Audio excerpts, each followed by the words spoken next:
Pipila ka kapuso artist nga mipirma og kontrata mipaambit sa ilang journey sa Kapuso Network. Ani ang report.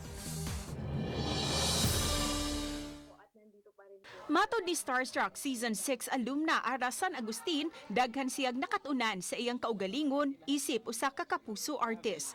Maong nalipay siyang na-renew ang iyang kontrata, ilabi na dihang nasayran nga magbida siya sa upcoming action-adventure series nga Lolong. Nakatabang nga mapalig-on ang iyang self-confidence sa matag higayon nga makita niya ang mga kapuso sa mga regional events. Pag nakikita ko na ang saya-saya nila pag nakikita kami, ako, ang sarap sa puso.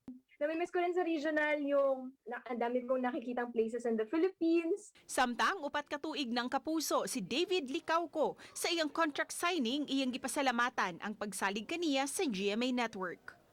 I'm just grateful kasi syempre yung GMA talagang nabigay sa akin ng opportunity sa showbiz, sa acting.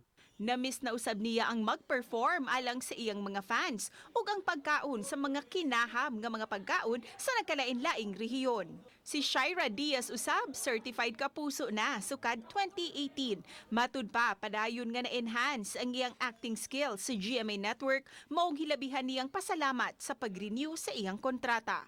Siyempre sa mga kapuso natin sa Luzon, Visayas at Mindanao, maraming salamat po ulit sa pagsuporta at siyempre sa pagmamahal niyo sa akin. Uban ni Clans Gabutin, Cecil Kibod Castro, Balitang Bisdak.